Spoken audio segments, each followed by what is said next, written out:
Welcome to Silicon Scoop, where we dive into the latest tech news impacting the world. Join John Irwin and the Startup Coach as they explore the tech news that matters to you.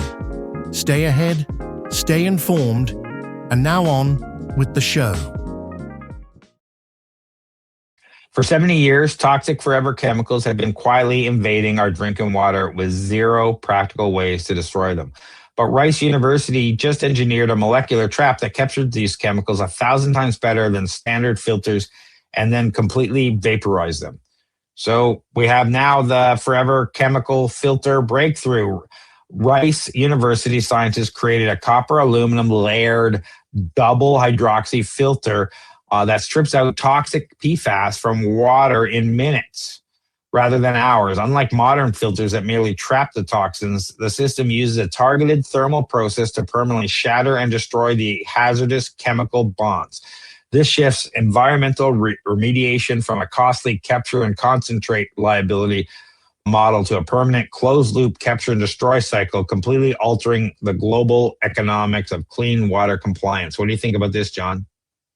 I love this, especially when we're talking about PFAS, because PFAS are found in thousands of products. We're talking nonstick cookware, waterproof clothing, food packaging, firefighting foam, cosmetics, industrial manufacturing, and they're called forever chemicals because they don't naturally break down in the environment and can remain in water, soil, or even the human body for years. So the layered double hydroxide material at Rice University, think of it like a positively charged nanoscale sheet or a stack of them, right? So molecules typically carry negative charges. And so the Rice team engineered an LDH, which is the layered double hydroxide layer structure, composed primarily of copper and aluminum, which creates strong electrostatic attraction to PFAS molecules. And so the result, extremely rapid absorption. So according to the researchers, the material removed large amounts of PFAS within minutes and operated roughly 100 times faster than commercial carbon filtration systems. What was even more impressive was that researchers reported the material captured PFAS over 1,000 times more effectively than many alternative absorption material tested during their development. So 100 times faster isn't just laboratory curiosity. This is perfect for municipal water treatment. So faster filtration means smaller treatment plants. It means smaller treatment plants with lower capital costs. Lower capital costs means broader adoption. Faster cleanup means shorter remediation timelines for contaminated sites. There are so many amazing applications that could help if they can commercialize this. What do you think about this? I like to think of this update like upgrading a city's security from an old sticky flypaper trap to an ultra-fast automated magnetic tractor beam. Instead of waiting hours for a few stray toxins to randomly float into a standard carbon filter and get stuck, this new material uses electrical charge imbalances to violently pull the PFAS molecules out of the streaming water in seconds, locking them down instantly so they can be hauled away and destroyed. So currently moving from advanced laboratory testing and continuous flow pilot configurations, commercial integration into municipal utilities will take several years, but I'd like to see this happening. We might or may not see some aspects of this depending on cost in some of these personal filters, but I think they would have to be plugged in and tied to. I think, some clever companies might be able to implement this, but 1,000 times superior absorption capacity compared to conventional commercial absorbents. This filter utilizes a nitrate intercalated copper aluminum layered double hydroxide compound. Its highly ordered crystalline nanoscale layers exhibit systematic structural charge imbalances that electrostatically force perfluorocatonic acid PFOA, and other perfluorinated suffocants to bind with maximum density.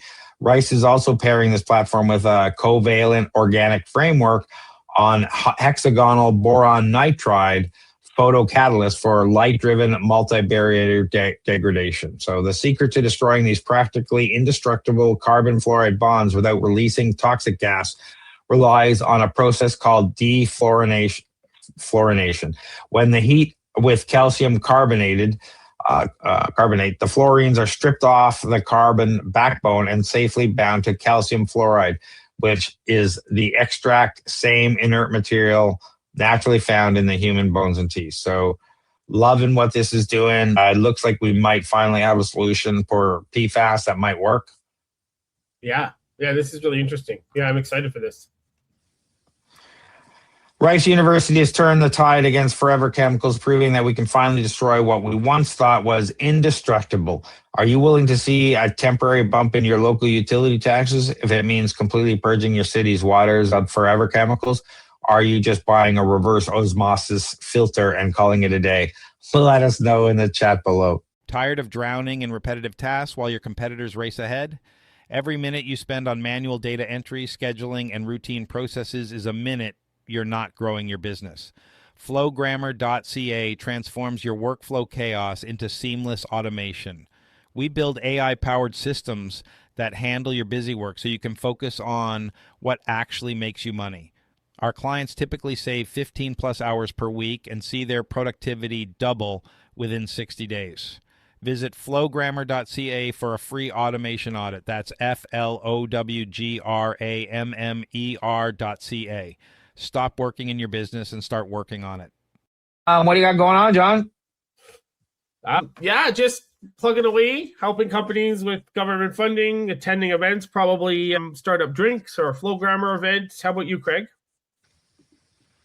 Lots of stuff going on. I honestly don't know when this is going out. I have to check. I think it's going to go out in April. But there's all sorts of stuff going on. If you don't know about OpenClaw, it's the latest AI automation agent that's taken the world by storm in 2026. And OpenClaw Toronto chapter just launched. And we have all sorts of events going on. So check out openclawto.com. Our first demo night is April 14th. We have a Builder Cafe on April 10th. We have a bunch of other events. There's updates every day. We've deconstructed the latest 2 betas over the weekend that was launched in OpenClaw and what you should do about them. There's a bunch of articles over there. Go check that out.